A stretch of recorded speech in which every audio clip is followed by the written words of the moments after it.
There's a quiet moment in everyone's life when they realize something unsettling. They've spent years asking, but almost never receiving. And deep down, they start to suspect that maybe the problem isn't God. Maybe the problem is how they've been praying. Because most people aren't praying at all when they're wishing, and they don't even know the difference. It's strange how life works. A person can spend a lifetime believing their words have power, while their feelings whisper the opposite. They say they trust but worry at night. They say they believe but check the how every 5 minutes. It's the classic trap Neville Goddard warned about. The trap where someone thinks they're practicing the law of assumption, but in truth, they're practicing the law of doubt. And here's the paradox no one expects. The moment a person stops begging, hoping, and waiting, that's the exact moment their desire starts moving toward them. Neville called this true prayer, that subtle shift where imagination creates reality, not through asking but through assuming the wish fulfilled. No ritual, no magic words, no chasing signs, just stepping into the identity where creation is finished and feeling it real as if it's the most natural thing in the world. The funny thing is, once someone finally understands the difference between praying versus wishing, everything changes, not slowly, but instantly. Their inner world becomes quieter. Their outer world becomes faster. Their desires start behaving like loyal dogs instead of wild horses, because when someone finally learns to live in the end, life stops resisting and starts obeying. And if the person watching this has ever wondered why some prayers feel powerful and others feel empty, why some desires manifest effortlessly while others stay stuck in almost, then today, they're finally going to see the reason behind it. Not a vague explanation, a clear, simple, grounded understanding of what Neville Goddard really meant when he said, "Feeling is the secret." Most people spend their whole lives believing they've been praying, when in reality, they've only been wishing with a little more emotion. They close their eyes, speak the words, maybe even repeat a verse they memorized years ago. But deep inside, there's that tiny voice saying, "I hope this works." And that little voice reveals everything. It shows the difference between praying versus wishing Neville Goddard talked about so often. Wishing looks outward, searching for a sign.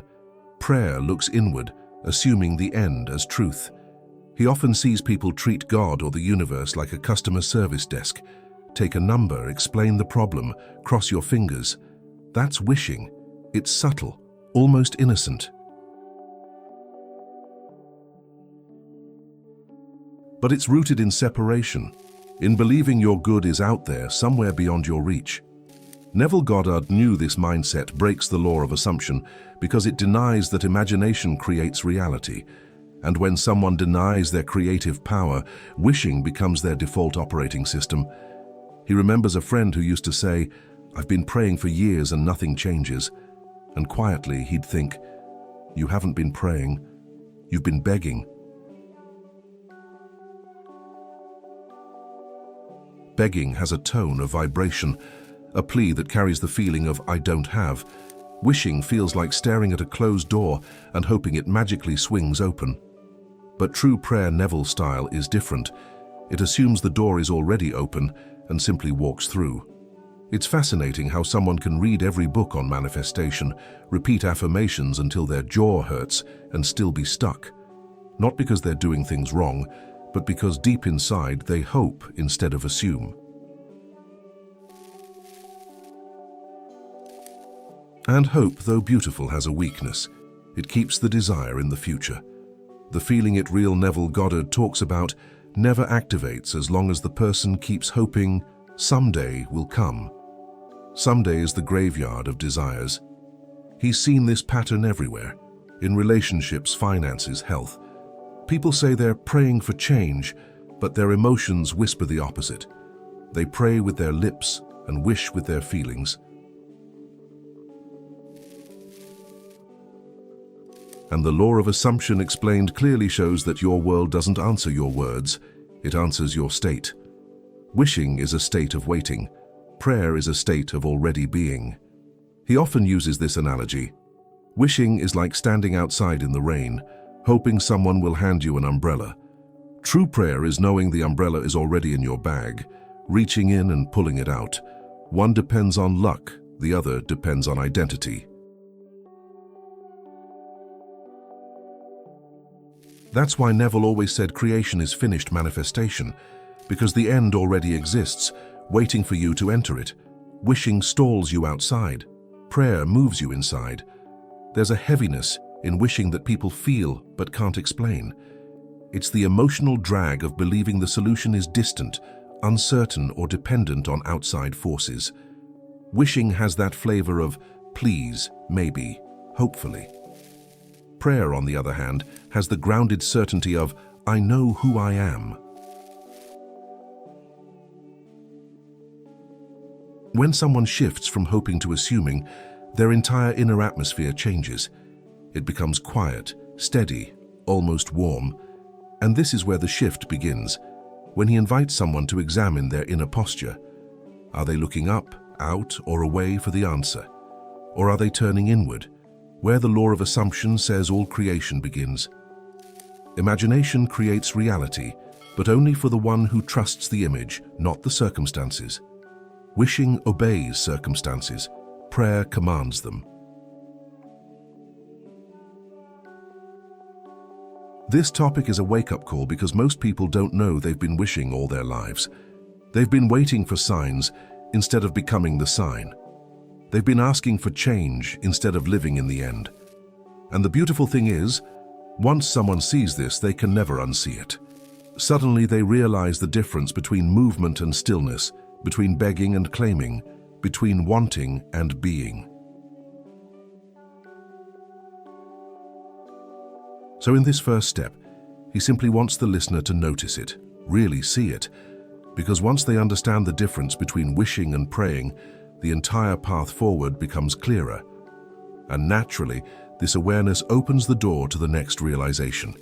He always starts this topic by saying something simple. If you're thinking of the desire, you're wishing. If you're thinking from the desire, you're praying.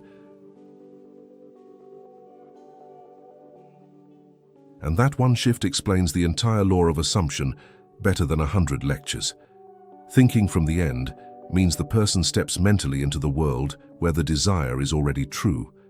They feel the wish-fulfilled Neville method in their bones, as naturally as remembering their own name. Not someday, not eventually. Now. The biggest misunderstanding people have about the law is believing they must force their minds to visualize perfectly. Neville Goddard never asked for that. He only asked for immersion.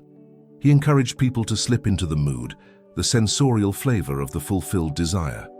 True prayer, Neville style, is like sitting in a room you've been in 1,000 times. It feels familiar, lived in, real. You're not constructing it, you're entering it. People who rely on wishing always think about the future, when it happens, if it happens. I hope it happens. But thinking from the end collapses the future into the present. It's walking around with the quiet confidence of someone who already crossed the finish line. It's the internal version of walking out of a job interview knowing you got the job, even before anyone calls. That certainty isn't arrogance. Its alignment with imagination creates reality. Thinking from the end is like slipping into a warm sweater that already fits you perfectly. You don't have to stretch it, adjust it, or force it. You just put it on and feel right inside it. When the listener understands this, they finally see why creation is finished manifestation. The end already exists. They're simply stepping into the psychological version of it, not performing, not pretending, just accepting. He often shares this analogy. Wishing is like looking at a photo of your dream vacation and sighing. Thinking from the end is like remembering a moment from that vacation, even if you haven't physically gone yet. The memory and the imagination carry the same emotional code. That's why Neville Goddard insisted, the secret isn't seeing something, it's feeling yourself to be the person who already has it.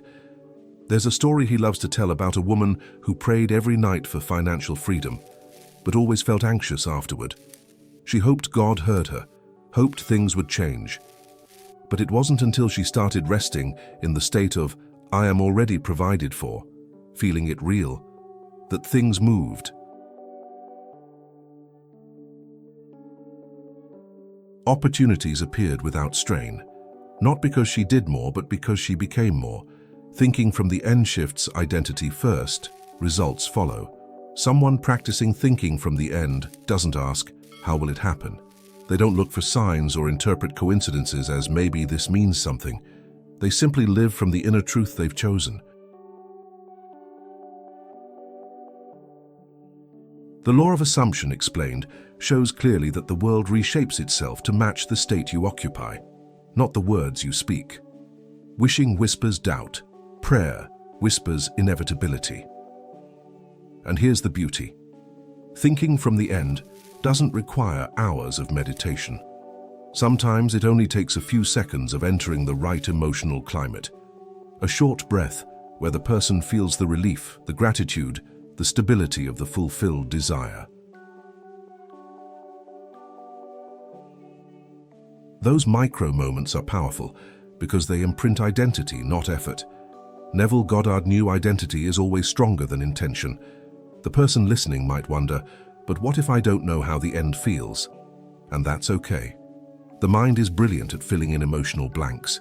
Just imagining the next logical moment after the desire manifests is enough. That soft internal, ah, this is it, is the doorway. That is praying, not wishing. It's gentle, natural, and grounded in who they choose to be. So the question becomes subtle. Are they imagining toward the desire or from it? Are they thinking about the dream or living as the version of themselves who already received it? This is where true prayer begins, and in the quiet inner shift that says it's done. And from that point forward, the next topic unfolds almost effortlessly. He likes to start this topic with a simple truth. A person's inner dialogue reveals their state long before life does. When someone wishes, their entire being whispers, I don't have this yet. And the law of assumption explained shows that the state of lack cannot produce anything but more lack. It's like shouting into a canyon and hearing your own emptiness echo back. But prayer, the kind Neville Goddard taught, carries the quiet, unshakable tone of identity. I am. And identity is what imagination creates reality from. He remembers growing up hearing phrases like, one day I'll have a good life, or, if God permits, it might happen. These weren't prayers. They were coded declarations of distance. The feeling behind them wasn't certainty, but longing. And longing, though poetic, is rooted in separation. That's why the wish-fulfilled Neville method never works when someone stays in longing. Longing says, I want. Identity says, I already am. One pulls the desire away, the other pulls it in. Wishing is built on a mental picture of tomorrow, always out of reach. It treats manifestation like a reward for good behavior or divine negotiation. But true prayer, Neville style, bypasses all that. It anchors the person in the present, in the version of themselves who already possesses the thing. When someone says, I am healthy, I am abundant, they're not pretending. They're choosing the identity the law responds to. There's an analogy he often uses. Wishing is like looking at your reflection in the mirror and asking it to smile first. You wait for the mirror to change before you do. But praying from identity is smiling before the mirror reflects it. And just like the mirror, reality has no choice but to follow. This is why Neville said creation is finished manifestation, because the reflection only mirrors the identity you accept. A person can repeat affirmations all day long, but if the feeling underneath is, "I hope this works," then they're still rooted in lack. Lack has a vibration that tenses the body, worries the mind, and delays results. Identity has a vibration that relaxes, trusts, and allows. Feeling it real Neville Goddard style isn't about forcing emotion, it's about embodying the version of yourself who simply is. He once coached someone who kept saying, "I want more money," and gently he'd say, "Then you will keep wanting more money," because wanting is a state, a doorway that never leads inside. But when she shifted to the identity of "I am financially supported," everything changed. Not because she became a millionaire overnight, but because her actions, decisions, and expectations finally aligned with who she assumed herself to be.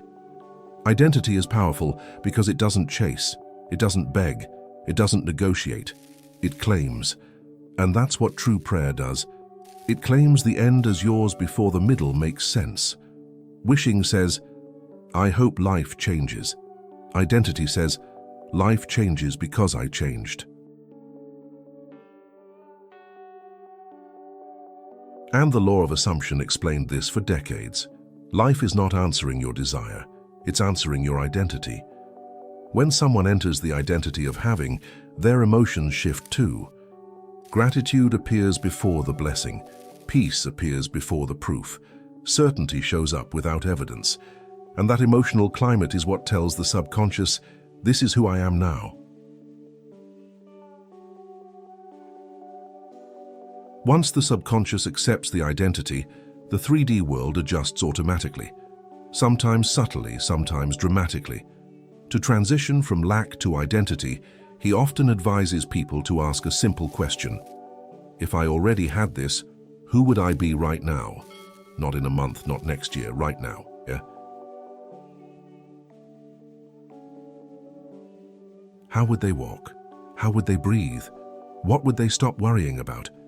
These tiny shifts activate the entire wish-fulfilled Neville method because they move someone from wanting to being. And as the listener sits with this truth, something starts to click. The power is never in the requester, it's in who they assume themselves to be when they make it. This realization naturally leads to the next step, where the real mistake becomes clear. He's seen this mistake more times than he can count. Someone falls on their knees, pours out their heart, repeats the same request day after day. But instead of getting closer to their desire, they move further away from it. Not because they're doing something wrong spiritually, but because pleading assumes absence. And in the law of assumption explained, whatever you assume, you live. Begging is the emotional confession of "I don't have it." Even when creation is finished, manifestation says the opposite. Neville Goddard used to say that pleading is the language of separation. It turns God into a distant provider instead of the indwelling imagination that creates reality. When someone begs, they accidentally reinforce the belief that the desire is outside of them, somewhere far off, waiting to be earned or granted. But imagination creates reality only when the person steps into unity with the wish-fulfilled Neville method, not when they tremble in fear, hoping they're worthy enough. He remembers once hearing someone pray, "Please, please let this happen," with such intensity that it almost hurt to listen, and he thought to himself, if only they knew it was already done. Pleading may feel emotional, even sincere, but its emotional signature is lack. It carries the same vibration as wishing, the same not yet energy. Feeling it real, Neville Goddard taught, is something completely different. It's calm, grounded, and certain. Begging is like calling customer service for something you already have in your hands. Imagine someone asking desperately for the package they've been holding all along. That's what happens in imagination. The person already holds the end, but emotionally insists they're empty-handed. And because the law of assumption mirrors the feeling, life responds with, waiting, delay, and more reasons to plead. He often says that pleading is a form of mental self-sabotage. It teaches the subconscious that the desire is always ahead, never here. And the subconscious, faithful as it is, keeps reality aligned with that identity. People think their prayers haven't been answered, but the truth is harsher. Their prayers were answered. The inner prayer of, "I don't have it yet." That identity manifested perfectly. It's interesting how people romanticize the struggle, believing their emotional intensity will somehow speed up the manifestation. But the law isn't moved by volume. It's moved by assumption. You can whisper from certainty and move the world faster than someone who screams from doubt. Neville Goddard always emphasized this. The quiet, "I am," has more power than the loudest, "please." He remembers a woman who begged for love for years. Every night she'd cry, pray, and plead, believing the intensity of her longing proved her devotion, but her longing was a state, the state of being alone. When she finally surrendered the begging and stepped into the identity of "I am loved," her entire reality rearranged itself within months. She didn't beg her way into love, she assumed her way into it. Begging reinforces the idea that life happens to you. Prayer, true prayer, Neville style, reclaims the truth that life happens through you. When someone pleads, they wait for signs. When someone assumes, they become the sign. Pleading is passive. Assumption is creative, and imagination creates reality only for the one who claims the end as their own. He often uses this analogy. Begging is like planting a seed and digging it up every day to check if it's growing. You kill the process by interfering, but assuming is planting the seed and knowing the harvest is inevitable. One destroys, the other fulfills. And when people finally stop begging and start trusting, they notice something surprising. Reality begins to move faster, smoother, and with less resistance. This is the moment where the listener begins to see the real shift. Fulfillment doesn't come from effort, it comes from identity. And that realization naturally paves the way to the next topic, where the true beginning of prayer finally becomes clear. He always says that real prayer doesn't start with words, it starts with a shift. A quiet inner click when the person stops stretching their hands outward and finally pulls the desire inward. This is the moment Neville Goddard called the true beginning of prayer. The moment you stop asking for something and begin assuming you already have it. It's the instant you stop looking at the desire and start looking from it. And in that instant, the law of assumption explained becomes alive. Asking is rooted in separation. It subtly implies the desire is elsewhere, out of reach, out of timing, out of control. But assuming pulls the desire into the now. It merges identity with fulfillment. Instead of praying for abundance, you pray as abundance. Instead of asking for love, you pray as someone who is loved. This is what Neville meant by thinking from the end, and it's why feeling it real Neville Goddard taught is so crucial. He often uses this analogy with clients. Asking is like standing outside a house and knocking on the door. Assuming is walking in because you know it's your home. The emotional difference is massive. Asking carries tension, uncertainty, and hope. Assuming carries calm, confidence, and inevitability. The moment someone shifts from asking to assuming, creation is finished, manifestation stops being a concept and becomes an inner reality. He remembers a friend who prayed every night for healing. She cried, pleaded, begged, not realizing each plea reinforced the identity of someone unwell. When she finally shifted into "I am restored," her body began responding. Not because she demanded change, but because she accepted it. Assumption is acceptance. Acceptance is identity. And identity is what imagination creates reality from. When someone stops asking, the emotional atmosphere changes instantly. There's a softness, a peace, a sense of, it is done. No more checking for signs, no more analyzing circumstances. The law of assumption explained teaches that assumption hardens into fact, not asking, not waiting, not hoping. Assumption. And assumption only activates when the person stops trying to convince the universe and simply becomes the version of themselves who already received the outcome. He likes to compare this to receiving a message that your package has been delivered. You don't stand at the door begging it to arrive. You don't worry about how the delivery was made. You just assume it's there and go pick it up. That level of trust is exactly how the subconscious works. When you assume, the mind says, "Oh, this is the state now," and begins reorganizing everything to match it. Stopping the asking also dissolves the emotional chaos people often carry during manifestation. The checking, the obsessing, the "is it working?" all of that comes from the state of asking. But true prayer, Neville describes, carries none of that. It's stable, it's simple, it's grounded. It feels like coming home to a version of you that was waiting all along. The moment someone rests in that version, the outer world begins catching up. He's seen this countless times. The moment a person stops asking for love and assumes they are loved, their posture changes. Their behaviors change. Their expectations change. And soon, their relationships reflect the shift. The same happens with money, opportunities, healing, reconciliation. Identity leads, reality follows. That's the natural order Neville taught through the wish-fulfilled Neville method. And here's the beautiful irony.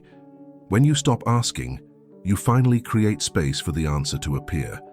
Asking keeps you in motion. Assuming brings you into being. Reality responds to being. Always. And as the listener lets this sink in, a natural next step opens. Because if prayer begins with assumption, then the next question becomes, how do you practice it?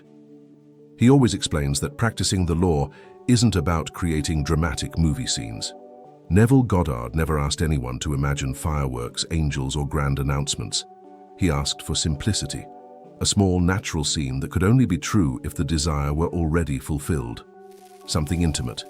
Something ordinary. Something that feels like real life, because imagination creates reality through what feels natural, not what feels forced. He often tells people to think of a moment that would organically happen after the manifestation, not the moment you receive the news, but the moment you settle into it. Maybe it's a friend casually congratulating you. Maybe it's opening a bill and feeling calm. Maybe it's taking a deep breath in a home that now feels like yours. The wish-fulfilled Neville method works best when the imagined scene feels effortlessly possible. He remembers someone who wanted financial freedom, but kept imagining huge checks, bank notifications, and sudden miracles. None of it felt natural to her. It felt like fantasy. So he told her to imagine something simple. Sitting at her kitchen table, sipping coffee, opening her banking app, and feeling peace wash over her. Just that. Within weeks, her entire financial reality shifted. Not because of the visual, but because of the feeling it real Neville Goddard emphasized. A simple scene is powerful because it's believable. You don't have to manipulate emotion. It just shows up on its own. Neville Goddard used the example of a handshake or a hug, something that carries emotional closure. Wishing imagines the future. True prayer imagines the aftermath. That is what creation is finished manifestation really means. You go straight to the end, and the world fills in the steps. He likes to call this practice mental rehearsal from identity. When someone imagines the scene, they're not watching it like a movie. They're participating in it. They feel the texture, the warmth, the breath, the tone of voice. They hear themselves respond with the calm of someone who already has what they wanted. The law of assumption explained says The subconscious doesn't distinguish imagination from memory. It accepts what you repeatedly feel as who you are. Everyone has something in their life they once prayed for and now barely thinks about. A job, a relationship, a possession, a healed moment. And they can use that memory as a template. How did it feel once it became normal?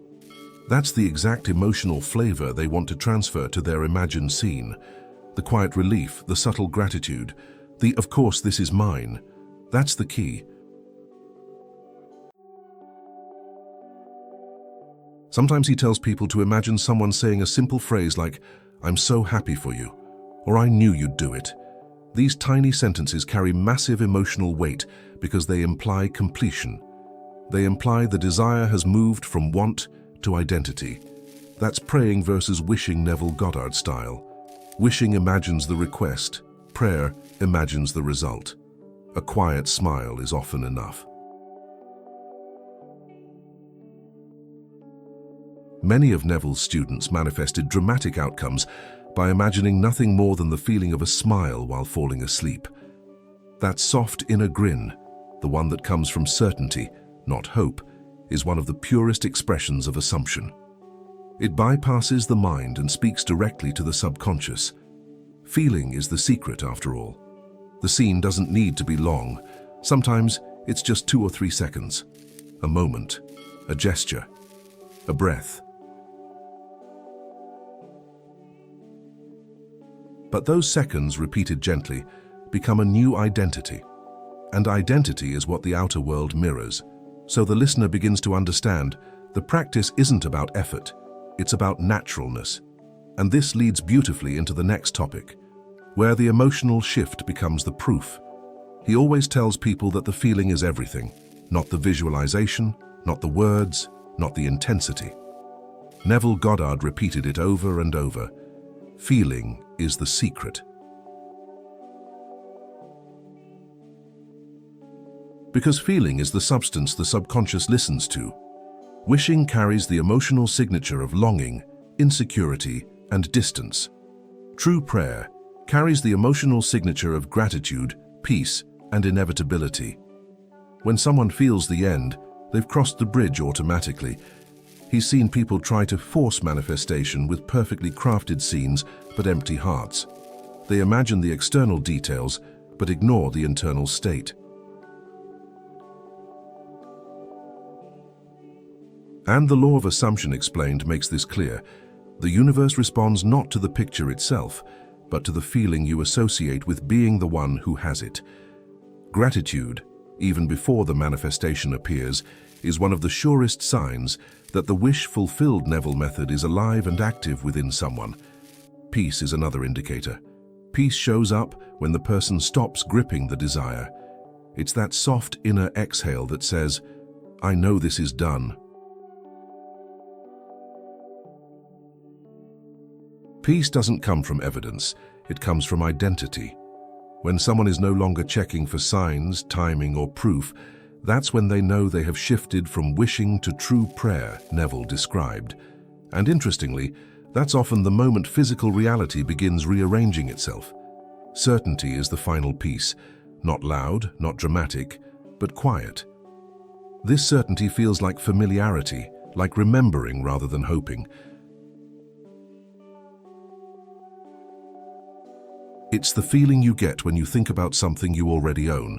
There's no rush, no tension, no fear of losing it. That's exactly how imagination creates reality. Through the inner tone of, "This belongs to me." When someone reaches this level of identity, the outer world has no choice but to comply. He likes to compare this emotional shift to falling asleep.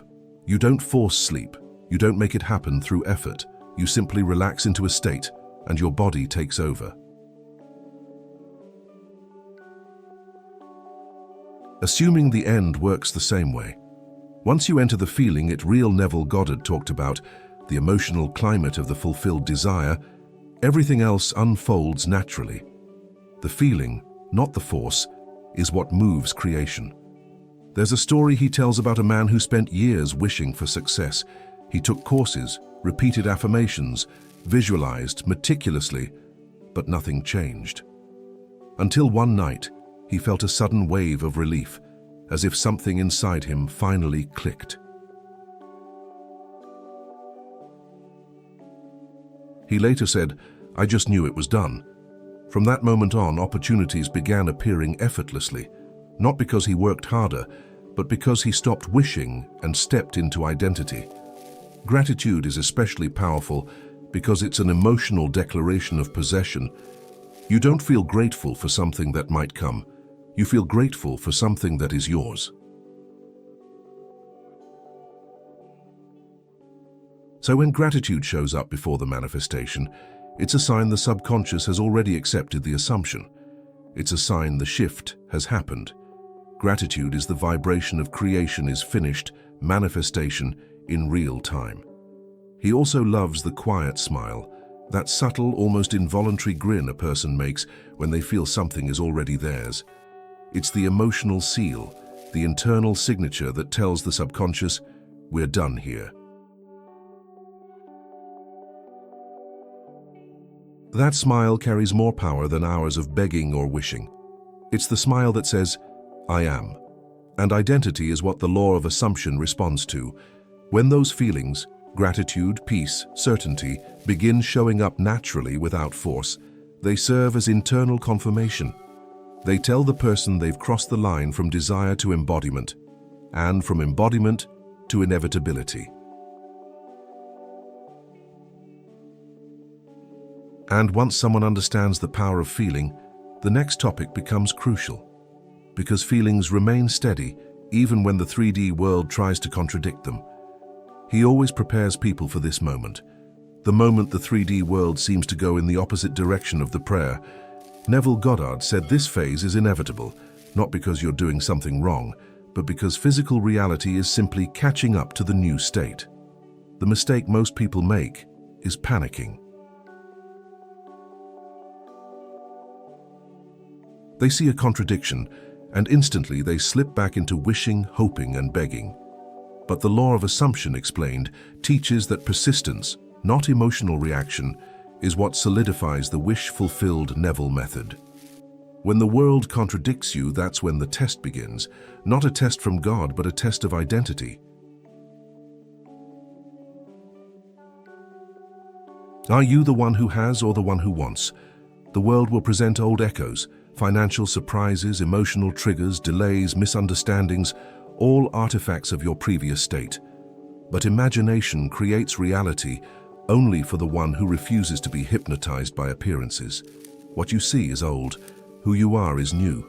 He often compares this to turning a giant ship. Even after the wheel shifts, the ship still moves forward in the old direction for a while. But the course is already changed. Your 3D life works the same way. The assumption has already redirected it. So when someone sees old circumstances, they don't need to panic. They only need to remember, this is the old state dissolving, not the new state failing. This is where gentle persistence becomes the key. Neville Goddard never wanted people to force or fight. He wanted them to trust. Gentle persistence means returning to the inner knowing without drama, without frustration, without checking every 5 minutes. It's the kind of persistence that feels like adjusting your posture, subtle, calm, natural, feeling it real. Neville Goddard's style is never desperate, it's steady. He recalls a woman who manifested a new relationship. She felt peace, identity, and full acceptance, until her old pattern showed up in the form of a small misunderstanding. Instantly she panicked. Maybe it's not working. That panic dragged her back into the state of wishing. But the moment she returned to the inner knowing, that quiet "I am loved," everything stabilized. The outer world had only been reflecting old assumptions that were still dissolving. When someone reverts to wishing, they reopen the gap between themselves and their desire. They start thinking about the desire instead of from it. They start checking signs instead of embodying identity. Persistence is what closes the gap again. It's the act of gently walking yourself back into the end. Creation is finished manifestation, but the person must keep choosing the finished version inside them, especially when the external world gets loud. He often says, "Don't let 3D bully you. It's just a shadow, a reflection, a delayed photograph. It's not the architect of your destiny. The inner world is." And the law of assumption explained makes it clear that assumption will harden into fact only when you remain loyal to the end. Not occasionally, not only when it's easy, always. Some people think persistence means constant effort, but Neville never taught effort. He taught loyalty. Loyalty to the new identity, loyalty to the inner truth, loyalty to the version of yourself who already has it. When life shows you the opposite, remain loyal. When the phone call doesn't come, remain loyal. When fear whispers, remain loyal. Persistence is quiet inner faith, not noisy outer action. And here's the beautiful thing. Contradictions are often the last signs before the breakthrough. They mean the old state is dissolving. They mean the shift is underway. They mean the new reality is forming. And for those who persist, something magical begins to happen. The inner world starts sending its own signs, not requests but confirmations. And that leads naturally into the next topic, where those early signs become clear. He always says the first signs of manifestation aren't physical, they're emotional. Before anything shows up in the 3D world, something shifts inside. The person stops feeling the frantic urgency of wishing and slips into the quiet ease of true prayer Neville Goddard described. It's that calm expectancy, the soft knowing that doesn't demand proof. This feeling isn't loud, it's subtle, like the stillness just before dawn. And that stillness is one of the clearest markers that the wish-fulfilled Neville method is active. Calm expectancy is different from hope. Hope still carries tension. Expectancy carries certainty. It feels like waiting for a package you already know is out for delivery. You don't check the tracking every 5 minutes. You just know it'll arrive. This emotional shift reflects the law of assumption explained perfectly. Your subconscious accepted the new identity, and now your body relaxes into the truth of it. Peace becomes your baseline.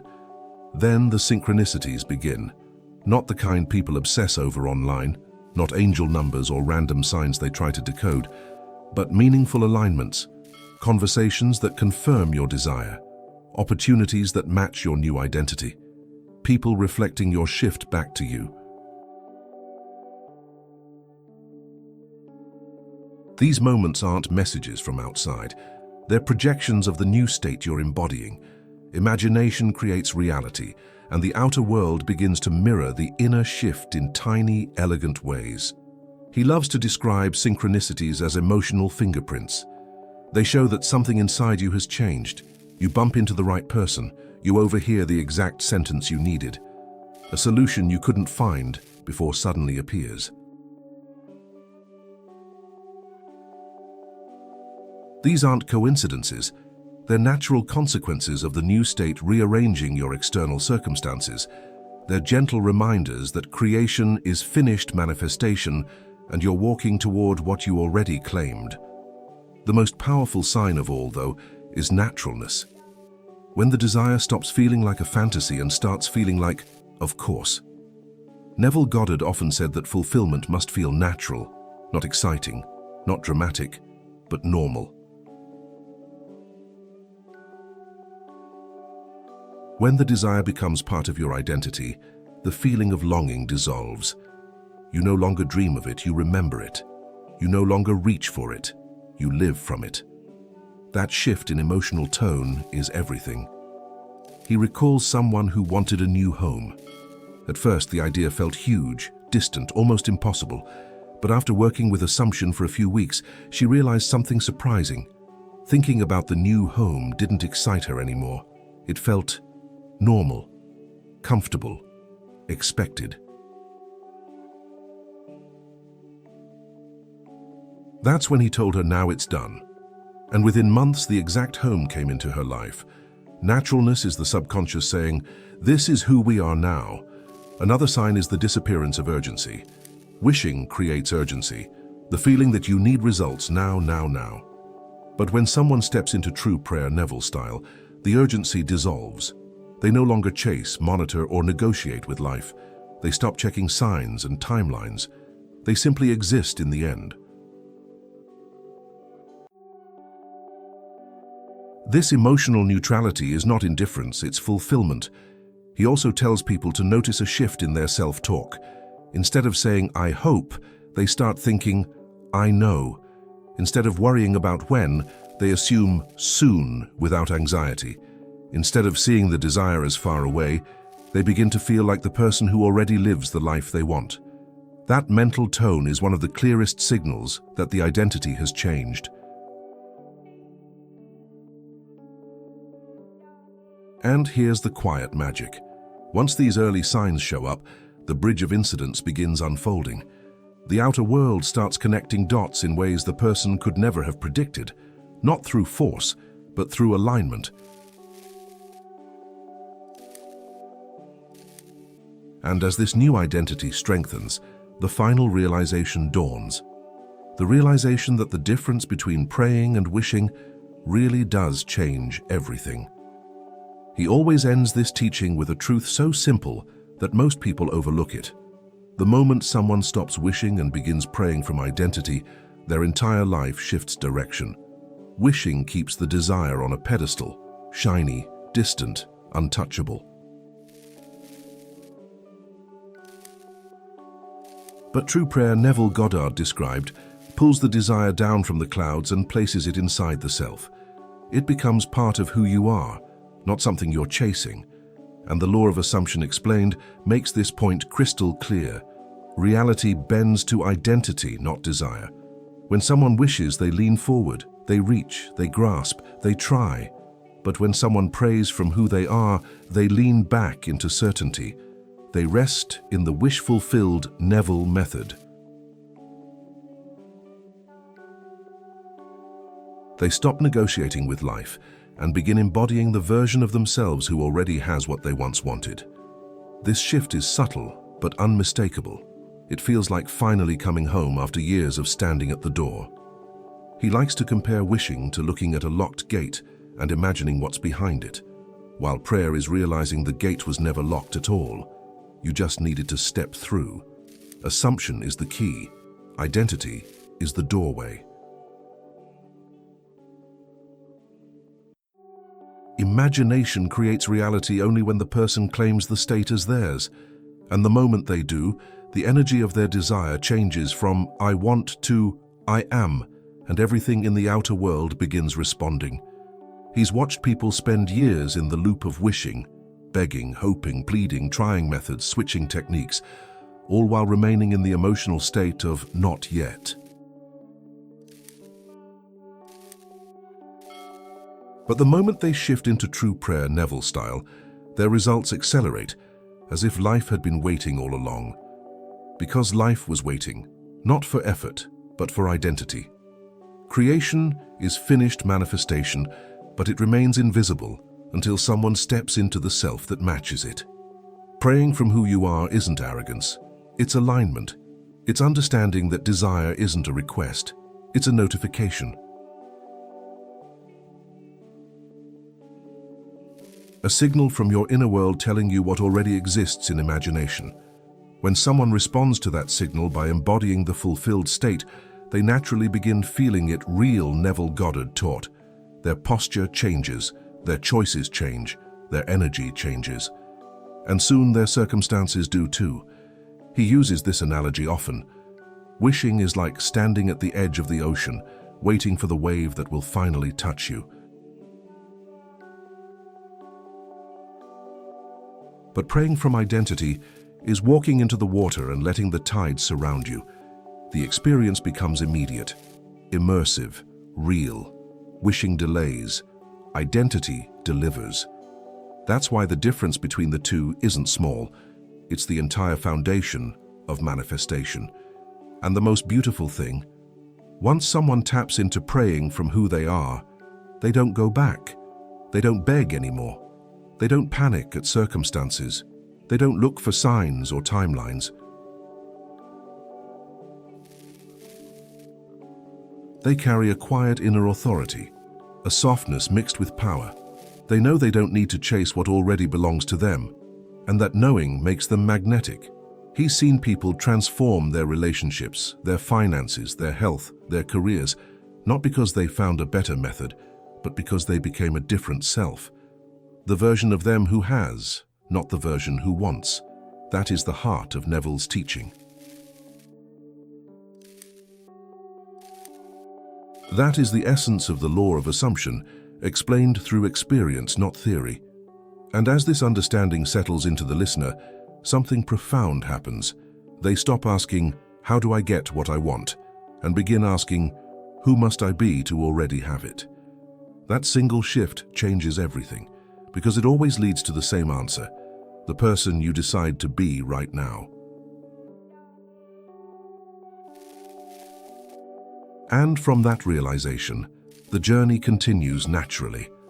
Now that the difference between praying and wishing is clear, the real transformation begins. Because none of this matters if it stays as information. The power is in applying it. So the question becomes, who are you willing to be from this moment forward? The one who wishes for change, or the one who assumes the identity of someone who already received it? Every desire in your heart is calling you into a new version of yourself. Will you step into it? What would shift in your life if you stopped hoping and started embodying? How would your days feel if you lived from the end instead of longing for it? And what would happen, truly happen, if you trusted your imagination more than your circumstances? If this touched something inside you, if it opened even one small door in your mind, then don't let it end here. Subscribe to the channel and turn on notifications so you can keep learning how to assume the state, live in the end, and manifest from identity, not uncertainty. Neville's teachings aren't just ideas, they're invitations, and your next step begins now.